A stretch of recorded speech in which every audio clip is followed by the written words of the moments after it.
Hello everyone, welcome to Techno Service Education Technology. My name is Ankit Kesarwani. आज हम लोग देखेंगे कि बेसिक से एडवांस एक्सेल तक कैसे कवर करेंगे। हमारा ये एक्सेल का टॉपिक डेली बेस पे चलेगा। हम एक एक लेक्चर को कवर करते चलेंगे और देखते चलेंगे कैसे बेसिक से एडवांस हम एक्सेल को यूज करते हैं। तो फर्स्ट ऑफ ऑल, एक्सेल है क्या? एक्सेल को हम क्यों यूज करते हैं? एक्सेल का हमें नीड कहां पड़ती है? एक्सेल हमारे लिए बहुत ही यूजफुल प्लेटफॉर्म है बिकॉज ऑफ, क्योंकि एक्सेल का हम यूज करके डेटा एंट्री का हम काम कर सकते हैं, हम कैलकुलेशन का काम कर सकते हैं, हम डेटा विजुअलाइजेशन का काम कर सकते हैं, डेटा एनालिसिस का काम कर सकते हैं। इन सब चीजों के लिए हमें एक्सेल का यूज करना होता है। तो एक्सेल का आइए देखते हैं हम लोग कैसे ओपन करेंगे, कैसे यूज करेंगे, कहां हम लोग जाना है, कैसे ओपन करना है, सब कुछ मैं बताऊंगा स्टेप बाय स्टेप। तो आइए चलते हैं। फर्स्ट, हम यहां टाइप हेयर टू सर्च में जाएंगे और यहां लिखेंगे एक्सेल। यहां अपने एक्सेल ये आपको मिल जाएगा। आप इस पर डबल क्लिक करके इसको ओपन कर लीजिएगा। डबल क्लिक करने पे ये ओपन हो जाएगा आपका। अब ये एक्सेल का प्लेटफॉर्म ओपन हो रहा है। ओके, यहां पास आप देखिए एक्सेल में ये ब्लैंक वर्कबुक, बिलिंग स्टेटमेंट वगैरह ये सब आपकी फाइल है जो भी एक्स्ट्रा है। अदरवाइज आप ब्लैंक वर्कबुक का यूज करोगे, आप ब्लैंक वर्कबुक पे ओपन करेंगे।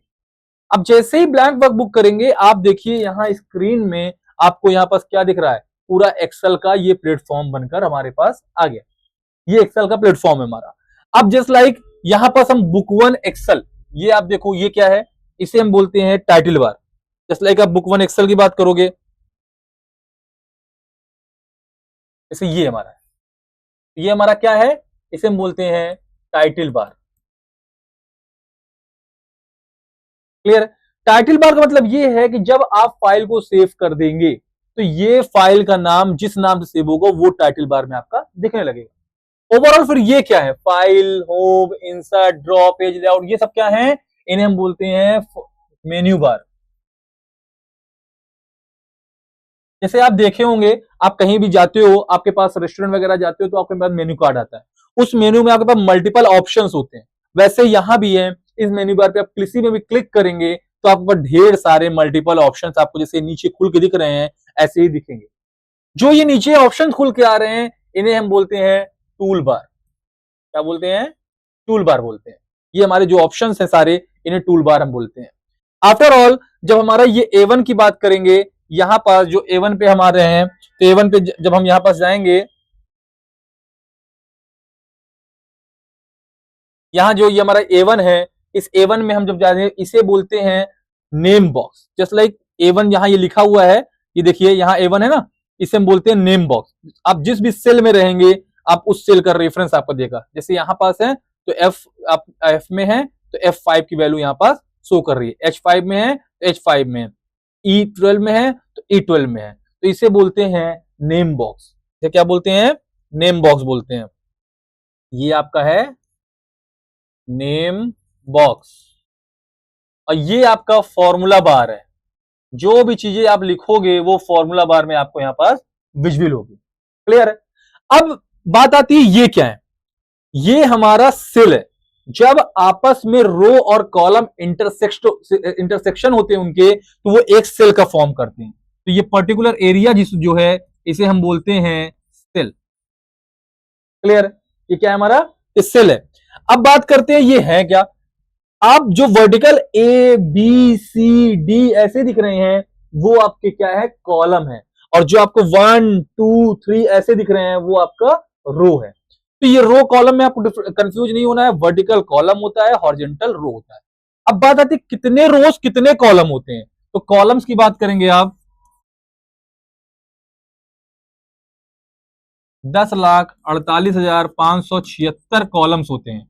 और रोज की बात करेंगे 16,384 रोज होती हैं इसमें। क्लियर है? अब जिस सेल में आपका कर्सर क्लिक है, जिस सेल में आपका कर्सर क्लिक है, जस्ट लाइक आप देखिए, जैसे यहां पास आपने कर्सर क्लिक किया तो इस सेल को आप बोलोगे एक्टिव सेल। क्या बोलते हैं आप इसको? एक्टिव सेल बोलेंगे। तो यहां आप इसको एक्टिव सेल अब आप मेंशन कर सकते हो कि ये हमारा क्या है? एक्टिव सेल है। ये हमारा क्या रहेगा? Active sell. अगर आप मल्टीपल सेल को इकट्ठा कलेक्ट करते हो, सपोज करो ऐसे आपने लिया है, तो इसे बोलते हो रेंज ऑफ सेल। ये रेंज ऑफ सेल होती है। तो आइए हम लोग इसका यूज करके एक मार्कशीट रेडी करते हैं और उस पर देखते हैं कुछ फॉर्मूलाज का भी अप्लाई करके कैसे मार्कशीट निकल हमारी रेडी होती है। आइए देखते हैं। सपोज करिए हमने यहां लिखा नेम, हमने यहां नेम लिखा, ठीक है। थोड़ा सा हम इसको जूम कर दे रहे हैं ताकि और विजिबिलिटी क्लियर हो जाए, ठीक है। हमने यहां लिख दिया नेम, नेम, यहां सब्जेक्ट का नाम दे रहे हैं computer, English, maths, science, Hindi, ये हमने 5 सब्जेक्ट के हमने मार्क्स ले रखे हैं। अब आप नाम लिख दो, जस्ट लाइक राहुल, रोहित, मोहन, रोहन, सोहन, अमित, सुमित, है ना, दीपक, दीप्ति, ऐसे हमने नाम लिख दिया। क्लियर है। एक नाम और डाल दे रहा हूं, अरुण। ये हमने 10 लोगों का नाम लिख रखा है। इनके सबको आपके मार्क्स फिल करने हैं कि राहुल कितने मार्क्स पाया है कंप्यूटर में, इंग्लिश में कितना पाया है, मैथ में कितना पाया है, साइंस में कितना पाया है, हिंदी में कितना पाया है, सारा आपको यहाँ पास करना है। कंप्यूटर में हम बात करते हैं, कंप्यूटर सपोज करिए हमने कह दिया राहुल ने पाया है 76, इंग्लिश में पाया है 47, यहाँ पाया है 86, इसमें पाया 28 और यहाँ हिंदी में पाया 77। नाउ ऐसे ही हम सबको फिल कर देंगे, ठीक है ना। आप डेटा ऐसे फिल कर सकते हो सारे। आउट ऑफ 100 देना है, ध्यान दीजिएगा।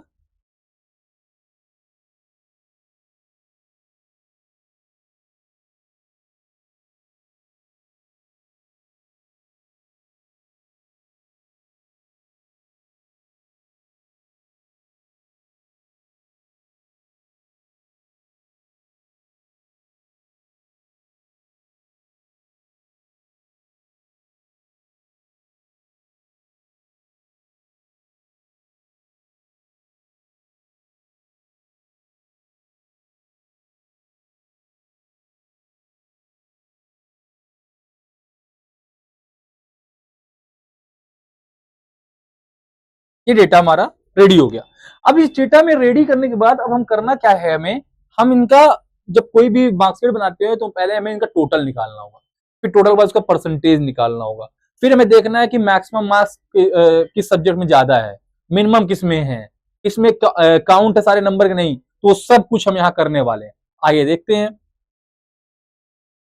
पहले टैब के भी यूज कर रहे हैं, होम टैब का हम काम कर रहे हैं। होम टैब में जैसे हमने यहाँ लिखा टोटल, तो टोटल के लिए एक्सेल फॉर्मूला का यूज करेंगे। कौन सा फॉर्मूला का? सम फॉर्मूला का। सम का काम क्या होता है कि जितने भी नंबर्स हैं उनको सम कर दो। और एक चीज ध्यान रखिएगा कि जब भी एक्सेल में आप कोई फॉर्मूला अप्लाई करेंगे तो उसमें इक्वल साइन लगाना मस्ट है, पहले इक्वल साइन लगाना पड़ेगा। तो इक्वल सम हमने क्लिक किया। अब यहां नंबर या तो आप सेल के रेफरेंस के थ्रू दे सकते हैं, जैसे यहां सेल क्या है C2 से G2, आप ये तो ऐसे लिख सकते हो C2 और मैंने यहां कर दिया G2। आप ऐसे भी कर दोगे तो आ जाएगा सम। अदरवाइज आप ऐसे नहीं करना चाहते हो तो आप राइट क्लिक करके आप इस डेटा को सिलेक्ट भी कर सकते हो, तो ऑटोमेटिक रेंज ले लेगा। आप इंटर कर देंगे, देखिए टोटल आ गया। ना हमें कैलकुलेटर की नीड है, ना कोई चीज नीड नहीं, हमें डायरेक्ट फॉर्मुला अप्लाई किया, डायरेक्ट फॉर्मुला थ्रू हमारा आ गया। अब हमें बाकी में फॉर्मुला लगाने की जरूरत नहीं है। हम क्या करेंगे, कॉर्नर पे आएंगे और राइट क्लिक करके माउस से ड्रैग कर देंगे तो ये आ जाएगा, ठीक है ना। ये पूरा ड्रैग ड्रैग कर देंगे तो आ जाएगा हमारा। सेम एज अ परसेंटेज निकालते हैं। परसेंटेज, परसेंटेज का आपको पता है कि परसेंटेज का जो फॉर्मूला है वो होता है इक्वल जितना मार्क्स आपने टोटल ऑब्टेंड किया है, तो हमने ये ऑब्टेंड किया है मल्टीप्लाई 100 और डिवाइड बाय टोटल नंबर्स कितने हैं 100, 200, 300, 400, 500।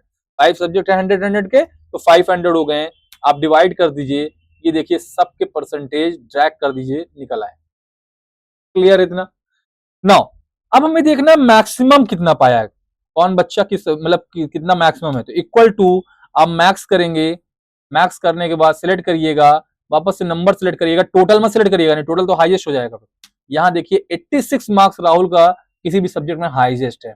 आप ड्रैग कर देंगे तो सबका दिख गया, मिनिमम देखना है आपको ऐसे ही, इक्वल टू मिन करेंगे आप, वापस से आप नंबर को सिलेक्ट कर लीजिए और आप यहाँ एंटर कर दीजिए। यहाँ देखिए आप, आपका ये मिनिमम रेडी हो गया। क्लियर है? नाउ अभी क्या करते हैं, हम काउंट करते हैं। अब काउंट का यूज क्या है आप सोच रहे होंगे, काउंट का बेसिकली यूज ये होता है कि काउंट सिर्फ और सिर्फ नंबरों को काउंट करता है। तो हम ये चाहते हैं कि हम ये काउंट करें क्या राहुल के पांचों सब्जेक्ट फिलअप है। ऐसा तो है नहीं कि हमारा डेटा बड़ा हो गया हो तो हमारे पास कुछ डेटा छूट गए हो, तो हम उसके बिहाफ पे चेक करना चाह रहे हैं कि सब बच्चों के क्या 5 सब्जेक्ट हमारे फिल है। तो हम लगाएंगे यहाँ पास इक्वल टू काउंट, और काउंट करने के बाद आप इसको सिलेक्ट कर लीजिए, सिलेक्ट करने के बाद इंटर कर दीजिए। देखिए 5 दिखा रहा है, आप इसको ड्रैग करेंगे, सभी में अगर 5 है तो मतलब कि हाँ सारे बच्चों का फॉर्म हमारा, मार्क्स हमारा फिल है। अगर आप कोई नंबर डिलीट कर देते, सपोज करिए सोहन से ये डिलीट कर दिया, तो आप देखिए यहाँ 4 हो गया, इसका मतलब कि सोहन में एक नंबर मिसिंग है, मैंने वापस डाल दिया, सोहन का नंबर 5 वापस हो गया। क्लियर है? अब मार्कशीट है, मार्कशीट में ऊपर नाम भी होना चाहिए, नाम नहीं है ऊपर, तो आइए ऊपर नाम लिखते हैं इसमें, किसी भी स्कूल का या किसी भी इंस्टीट्यूशन का जो भी आपको नाम लिखना हो आप यहां नाम से लिख सकते हो। तो अभी हम फिलहाल हम टेक्नो सर्विस का नाम लिखने जा रहे हैं। हम क्या करेंगे उसके लिए, सॉरी ये कॉलम छूट गया था क्या, इसको डिलीट कर देते हैं, राइट क्लिक करके डिलीट कर देते हैं। ठीक है, हम क्या करेंगे, 1 पे क्लिक करके राइट क्लिक कर लेंगे, दबाएंगे, और राइट क्लिक दबाते ही हमारे पास क्या आ जाएगा ऑप्शन इंसर्ट का। हम इंसर्ट पे जाके इंसर्ट कर दिए, देखिए यहाँ पास हमारी भी एक कॉलम इंसर्ट हो गई। इस कॉलम को हम बड़ा कर लेते हैं ड्रैग करके, यहाँ पर राइट क्लिक लेफ्ट क्लिक सब दबा के इसको ड्रैग कर बड़ा कर देंगे। अब हम ये चाह रहे हैं जो लाइन आ रही है ये लाइन खत्म हो जाए, तो इसके लिए हमारे पास एक ऑप्शन होता है मर्ज एंड सेंटर का। अब हम ऑप्शंस का यूज करेंगे, फॉन्ट टैग से अलाइनमेंट टैग का हम इन दोनों का भी आज यूज करना अभी कर रहे हैं। तो हम इसको सिलेक्ट कर लेंगे जहां तक हमें करना होगा, हम यहाँ पास जाएंगे, यहाँ देखिए मर्ज एंड सेंटर का ऑप्शन है, तो मर्ज एंड सेंटर पे आप क्लिक करोगे तो इस ऑप्शन पे आप जब जाओगे तो मर्ज एंड सेंटर यहाँ पास आपको दिखेगा। अब देखिए पूरा क्या हो गया, ये मर्ज हो गया। अब मर्ज होने के बाद यहाँ हम नाम लिख रहे हैं, टेक्नो सर्विस एजुकेशन टेक्नोलॉजी।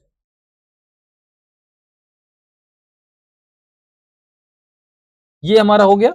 हमने क्या किया, इसको हम इसको क्या करते हैं, अब सिलेक्ट करते हैं बाहर, एक बार या क्या क्लिक करके फिर इसमें क्लिक करिएगा तो आप फॉन्ट और अलाइनमेंट इसमें यूज कर पाएंगे। तो पहले अलाइन कर लेते हैं। अलाइनमेंट का मतलब होता है कि आप जो लिखे हो वो लेफ्ट से आएगा, राइट से आएगा, सेंटर में रहेगा कि कहां से रहेगा, वर्टिकल सेंटर रहेगा, हॉरिजेंटल सेंटर रहेगा, सारी चीजें। तो ये अलाइनमेंट हमारा देखिए लेफ्ट सेंटर राइट, ये हॉरिजेंटल है, और ये हमारा देखिए टॉप मिड और नीचे बॉटम पे ये हमारा वर्टिकल है। अभी हम फिलहाल के लिए दोनों हम क्या कर देते हैं, हम दोनों फिलहाल के लिए सेंटर कर देते हैं। ठीक है, ये देखिए दोनों सेंटर पे आ गए। नाउ अब ये क्या है, साइज की बड़ी करनी है। साइज बड़ी करने के लिए हम यहां से भी कर सकते हैं, आप जो भी साइज चाहिए, अदरवाइज आप बगल में भी ये ए है, आप इसके आप जूम कर सकते हैं, बड़ा हो जाएगा, इससे आप स्मॉल कर सकते हैं। फॉन्ट आपका जो टेक्स्ट लिखा है ये आपको स्टाइल पसंद नहीं आ रही, आप दूसरा फॉन्ट लिखना चाह रहे हैं, आप इस पर क्लिक करिए, जो फॉन्ट आपको पसंद हो आप यहां से चूज कर लीजिए, आपको यहां से मिल जाएगा। ठीक है, सपोज करिए मैं यही ले लेता हूं। ठीक है, अब ये फॉन्ट भी हो गया। हेडिंग है ना, तो हेडिंग हमारी डार्क होनी चाहिए, तो आइए हम इसमें बी पे करते हैं, बी टैग पे क्लिक किया तो देखिए बोल्ड हो गया, हमारा डार्क हो गया। अगर आपको तिरछा करना है तो इटैलिक का यूज करिए, ये देखिए। अंडरलाइन करना है तो अंडरलाइन करिए, डबल अंडरलाइन करनी है तो डबल अंडरलाइन करिए, नहीं करना है तो आप हटा दीजिए। क्लियर है? अब इसका बैकग्राउंड कलर करना चाह रहे हो तो ये बकेट बना है, इस बकेट के ऑप्शन पे आप जाएंगे, आप यहाँ पास जो भी कलर आपको यहाँ पास फिल करना हो आप फिल कर सकते हो, आप अपने अकॉर्डिंग फिल कर लो। सपोज के लिए मैंने ब्लू ले लिया, अब ब्लू ले लिया लेकिन जो टेक्स्ट लिखा है वो टेक्स्ट में दिख नहीं रहा है, तो टेक्स्ट के लिए हमें क्या करना पड़ेगा, टेक्स्ट कलर हमारा ये ऑप्शन टेक्स्ट कलर का है, यहाँ क्लिक करेंगे, बहुत ढेर सारे ऑप्शंस खुलेंगे। अब मैंने व्हाइट ले लिया, देखिए व्हाइट हमें कलर अब प्रॉपर दिखने लगा। क्लियर है? हम अब ये चाह रहे हैं कि हम जो हेडिंग बनाए हैं ये नेम वाली और सब्जेक्ट वाली ये भी हमारा कलरफुल हो जाए, तो कोई भी कलर आप यहाँ से चेक कर लीजिए, कोई अच्छा सा कलर जिससे हमारी वेबसाइट हमारा डैशबोर्ड अच्छा दिखे। और यहाँ नेम को भी आप कलर कर देते हैं, वापस से यहाँ जाइए, सपोज करिए कोई कलर हम ले लिया, ये ले लिया। ठीक है, अभी भी थोड़ा मिसिंग लग रहा है, मतलब बॉर्डर वॉर्डर लग जाए तो थोड़ा सा और सुंदर दिखेगा, तो आइए बॉर्डर लगाते हैं। तो ये बॉर्डर लगाने का तरीका ये है, यहाँ पे बॉर्डर में जाएंगे आप, बॉटम लगाना है, टॉप लगाना है, लेफ्ट लगाना है, राइट लगाना है, नो लगाना है, ऑल लगाना है, सब लगा सकते हैं। मैंने ऑल कर दिया, लेकिन उसके पहले आपको सिलेक्ट करना पड़ेगा। आप इसको सिलेक्ट करेंगे, सिलेक्ट करने के बाद पूरा डेटा सिलेक्ट कर लीजिए। अब यहाँ पास आप जाइए और यहाँ पास कर दीजिए ऑल बॉर्डर। अब देखिए आपका थोड़ा सा ये और अच्छा दिखने लगा, पूरा बॉर्डर के साथ आ गया, प्रॉपर आ गया, चीजें अच्छी लगने लगी। अभी एक चीज देखिएगा आप, यहाँ पर देखिए आप परसेंटेज की चीजें कट रही है ना, या और मान लीजिए कुछ बड़ा लिखना हो तो वो हमारा कट रहा है, क्योंकि सेल की विड्थ हमें बढ़ाई नहीं। तो इसके लिए दो चीज होती है, या तो आप सेल की विड्थ बढ़ा दो, या तो आप रैप टेस्ट का यूज करो। रैप टेस्ट क्या काम करता है देखिएगा, रैप टेस्ट बहुत अच्छा ऑप्शन है।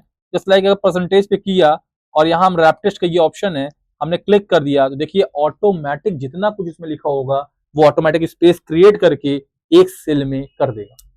ठीक है, तो यहाँ पास हमारा ये है। अगर ये नहीं करना है, आपको रैप टेस्ट नहीं करना है, तो आप यहाँ फिर आप क्लिक करके आप ड्रैग कर सकते हैं, ऐसे भी आप बना सकते हैं। ठीक है, ये ओवरऑल हमारा एक डैशबोर्ड, ये हमारा छोटा सा रेडी हुआ है। ये डैशबोर्ड का हम लोग यूज कर सकते हैं। क्लियर, इसमें आपको मैंने पूरी चीज दिखाई है, पूरे यहाँ पर जितने भी हमारे यूज होते हैं। ये इंडेंटेशन होता है, इसके लिए भी मैं आपको दिखा दे रहा हूँ कि कैसे यूज करते हैं।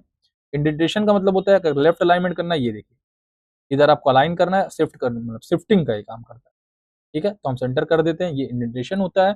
सेंटर बता ही दिया मैंने आपको, रैप टेस्ट बता दिया। यहाँ अगर आपको दो को ओरिएंटेशन है हमारा, डिवाइड करना हो तो डिवाइड भी आप कर सकते हो, clock wise, anti clock wise, जैसे भी रखना चाहो आप रख सकते हो। ठीक है, तो ये बात होम टैब की हम लोगों ने आज अभी हम इस लेक्चर पे आधा हमने कवर किया है, आधी चीजें हम होम टैब का नेक्स्ट लेक्चर पे कवर करेंगे। तो थैंक यू। ऐसे और भी वीडियोस देखने के लिए, हमारी क्लास ज्वाइन करने के लिए आप टेक्नो सेविस के फॉलो भी कर सकते हैं। हमारी ब्रांचेस ऑफलाइन भी चलती हैं, जो कि एक प्रयागराज में, बैराना और कटरा में है, और ऑनलाइन भी हम सारी चीजों का एक्सेस दे रहे हैं। तो थैंक यू सो मच, मिलते हैं नेक्स्ट क्लास में। Thank you.